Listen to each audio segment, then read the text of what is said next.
malgouvernance continue de plonger le Cameroun dans la décrépitude et les Camerounais dans une pauvreté chaque jour plus grande, nous assistons à une augmentation spectaculaire du prix du timbre pour obtenir une carte nationale d'identité. Nous venons de passer de 3 500 à 10 000 francs CFA, ce qui fait que pour avoir une carte nationale d'identité, il faudra dépenser au moins 17 000 francs. J'ai parcouru le Cameroun du nord au sud et de l'est à l'ouest, de Dir à Bessunkan, de Bogo à Fontem, de Ndelele à Sombengue ou d'Hawaï à Ndop. J'ai vu la souffrance de nos frères camerounais et les difficultés que nous avons tous les jours pour trouver 1 000 ou 2 000 francs pour payer de quoi nourrir sa petite famille.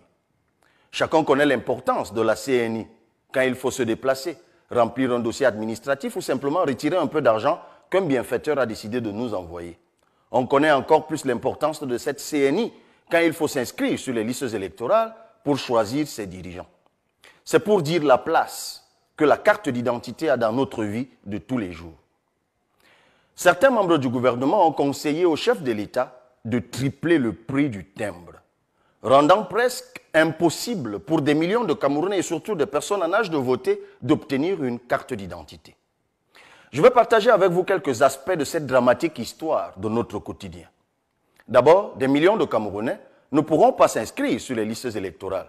Et c'est une bonne chose pour le pouvoir qui compte par là réduire le nombre de mécontents qui sont décidés à le faire partir par la voie des urnes en février 2025 pour les élections locales et en octobre 2025 pour l'élection présidentielle. Au plan financier, la société étrangère à qui l'État a signé en secret dans les couloirs obscurs de la présidence de la République le contrat de fabrication de la CNI va prendre 9 000 francs par CNI. En français facile, chacun de nous qui veut faire sa CNI va payer 9 000 francs à cette entreprise. Cette société qui a curieusement séduit quelques télévisions, journaux et journalistes pour tenter de se blanchir, comme c'est toujours le cas quand on est dans la mafia, raconte que c'est parce qu'elle va fournir des équipements et quelques bâtiments à la police pour produire la CNI.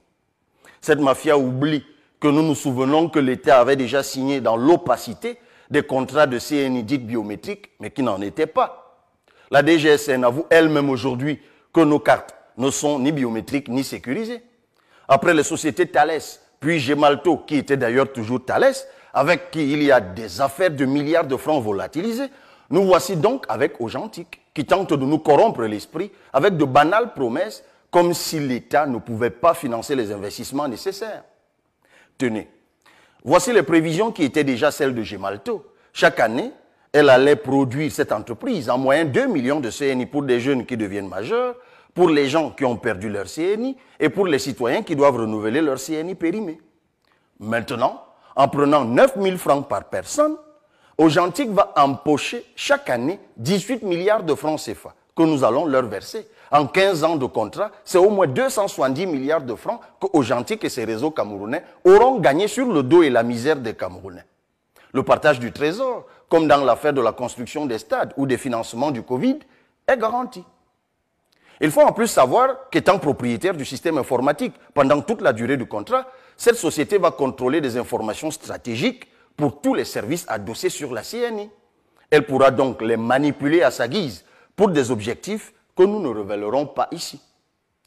Je vous signale en passant que le prélèvement direct d'un véritable impôt par cette entreprise, comme s'il s'agissait d'une redevance commerciale, un peu comme le prix du ticket de train, est curieux dès lors qu'il remet en cause les efforts de création d'un compte unique du Trésor depuis le régime financier de 2007.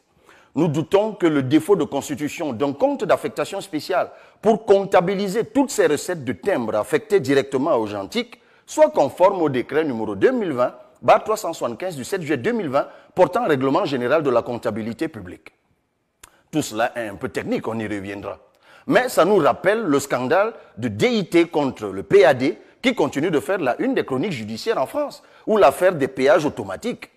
Une régie publique des passeports, de la CNI et des actes de naissance est possible. L'État en a les moyens, au vu des impôts que le gouvernement prélève chaque année sur les revenus, le patrimoine, les consommations et même les chiffres d'affaires. Le Cameroun devient donc un des pays au monde où la CNI est la plus chère. Tout ça pour engraisser des réseaux quand nous connaissons l'esprit de certains de nos dirigeants. Les Camerounais ne peuvent pas simplement payer le timbre et l'argent directement transféré à une entreprise dont on ignore tout, sauf qu'elle exerce dans l'institutionnel et le souverain. Tout est opaque on cache tout. Et cette entreprise elle-même se cache. Nous sommes en pleine nuit noire. Il faudra qu'on nous dise un jour pourquoi 9 000 francs du timbre de la CNI sur les 10 000 que nous allons payer vont à un partenaire privé qui a la charge de nous donner un bout de plastique sur lequel on imprime nos informations personnelles et dans lequel on plante, dit-on, une puce qui ne sert à rien.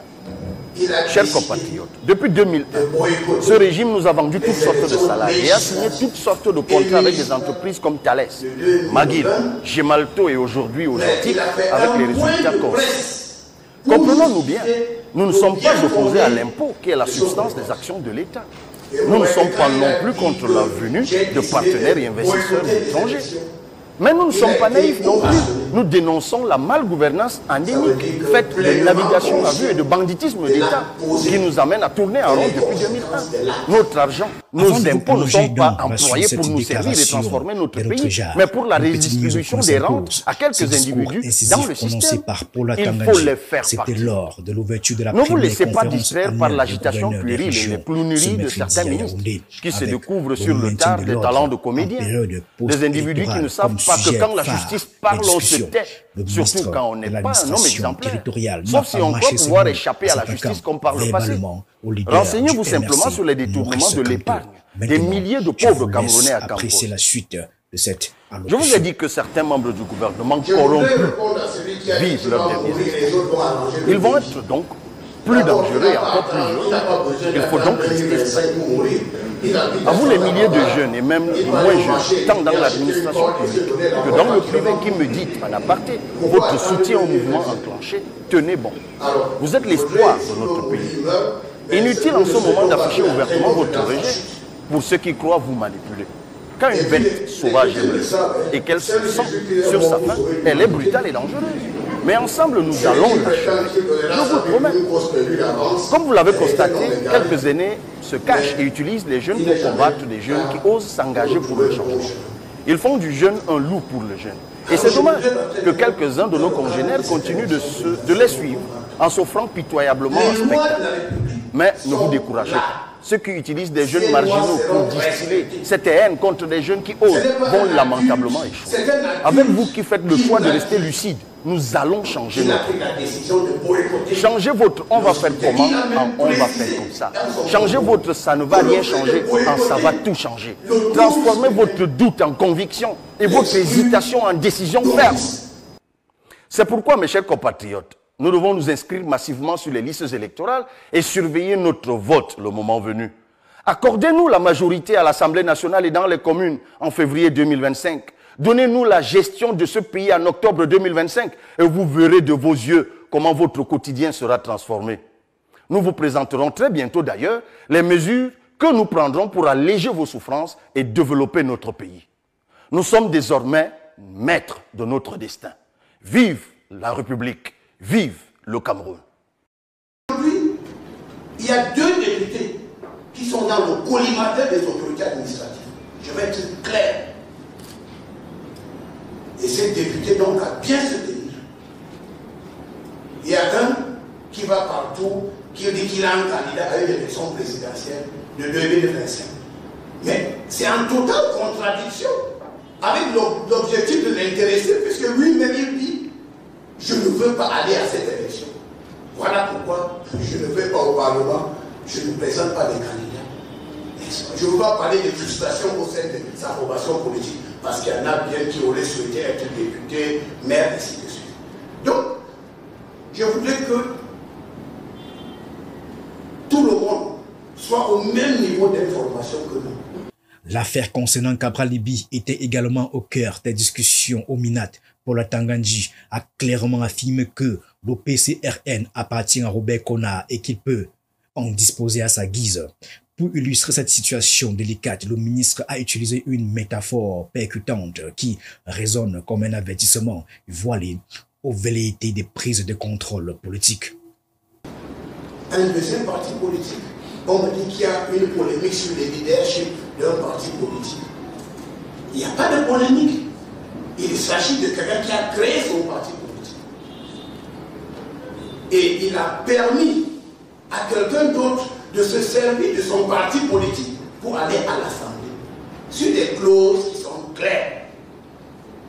Alors aujourd'hui, vous prenez le parti de quelqu'un, vous allez à l'Assemblée et vous dites que vous voulez devenir propriétaire de ce parti politique. Mais je vous pose là, nous avons les nounous dans nos maisons. Les nounous sont là pour garder les enfants. Donc vous voulez dire que la nounou va vous dire que c'est déjà mon enfant.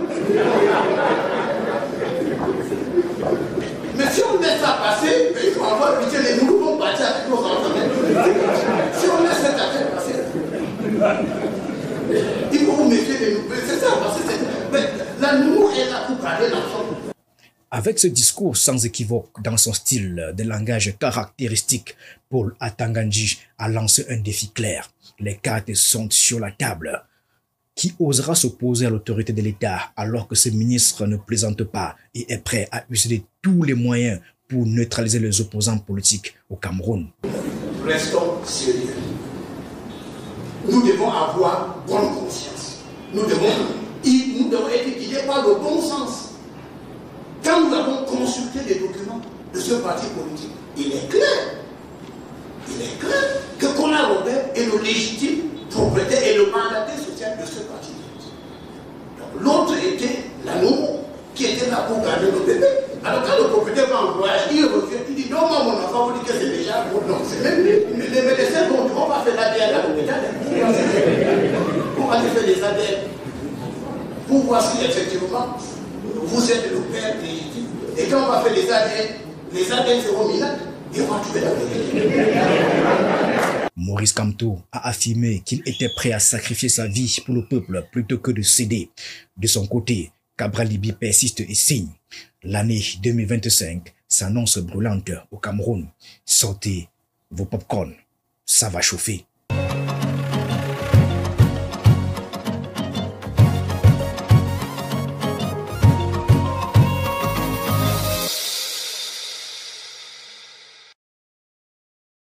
Good.